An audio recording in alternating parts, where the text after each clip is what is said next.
যেদিন সকালে ঘুম থেকে উঠতে খুব বেশি দেরি হয়ে যায় আর তোমাদের দাদার আলুর পরোটা খেতে মন চাই, তখন ঝটপট এইভাবে বানিয়ে নি। এইভাবে আলুর পরোটা বানালে যেমন হবে নরম তুলতুলে, সেই রকম হবে দারুণ সুস্বাদু খেতে। আলুর পরোটা বানানোর জন্য সেদ্ধ আলু লাগবে। তো এই আলুটা প্রথমে সেদ্ধ করে ফ্রিজে রেখে দিয়েছিলাম। এখন এটাকে একটা গ্রেটার দিয়ে গ্রেট করে নিচ্ছি। এইভাবে গ্রেটার দিয়ে গ্রেট করে নিলে আলুর কোনো গোটা অংশ থাকে না আর খুব সুন্দরভাবে আলুটা গ্রেট হয়ে যায়। তো ঠিক এইভাবে গ্রেট করে নেওয়ার পর এর মধ্যে অ্যাড করে দিতে হবে এখন আটা। তো আটা দিয়েই পরোটাটা বানাবে। আটা দিয়ে পরোটাটা খেতে বেশি সুস্বাদু হয়। এখানে 1 কাপ আটা ভালো করে চেলে নিয়েছি।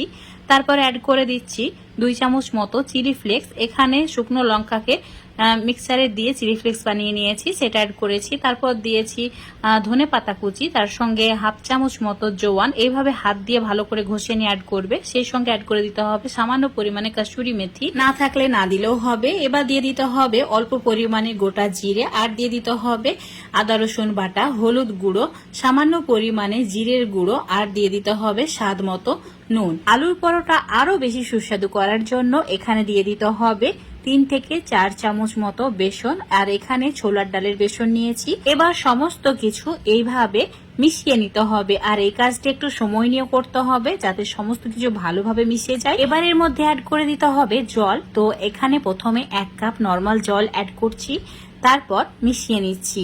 মেশানো হয়ে গেলে আবারও অল্প অল্প করে জল অ্যাড করতে হবে। 1 কাপ আটার জন্য এখানে 2 কাপ জল লাগবে। তো অল্প অল্প করে জলটা অ্যাড করবে, না হলে আটার গোটা বেঁধে যাবে আর পরোটাগুলো একদমই ভালো হবে না। তো এইভাবে অল্প অল্প করে জল দিয়ে মিশ্রণটা রেডি করে নিতে হবে। 2 কাপ জল অ্যাড করে মিশ্রণটা ঠিক এইরকম দেখতে হয়েছে। এবার এর মধ্যে দিয়ে দিতে হবে 3 চামচ মতো তেল। তেলটা অবশ্যই অ্যাড করবে। তেল দেওয়ার কারণে পরোটাগুলো অনেক বেশি মুচমুচে আর খাস্তা হবে, খেতেও ভালো লাগবে। ভালো করে মিশিয়ে নেওয়া হয়ে গেছে আর মিশ্রণটা একদমই রেডি হয়ে গেছে পরোটা বানানোর জন্য। তো চুলোর উপর একটা ফ্রাই প্যান নিতে হবে, দিয়ে দিতে হবে সামান্য পরিমাণে তেল, আর এইভাবে ব্রাশ করে নিতে হবে। এখন অল্প করে 2 হাতা মিশ্রণ অ্যাড করে দিচ্ছি।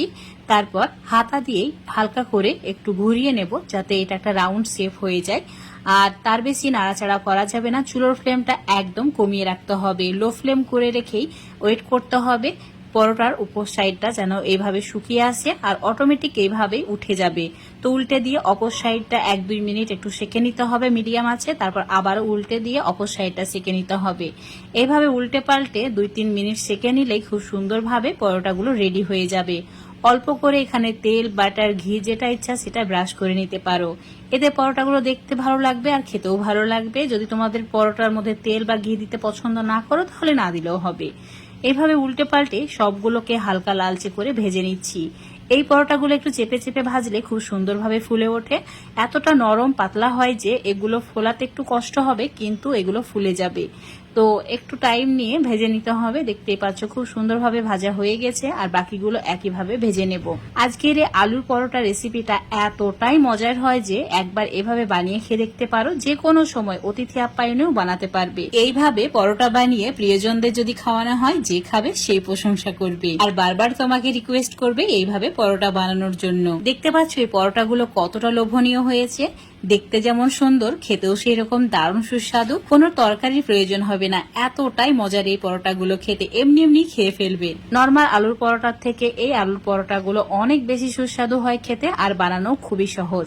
আজকের এই আলুর পরোটা রেসিপিটা যদি তোমাদের ভালো লেগে থাকে অবশ্যই লাইক, শেয়ার, কমেন্ট করে দেবে। ফেসবুক পেজ থেকে দেখলে পেজটাকে ফলো করে নেবে। ইউটিউব থেকে দেখলে চ্যানেলটাকে সাবস্ক্রাইব করে রাখবে আরো এরকম রেসিপিগুলো পাওয়ার জন্য।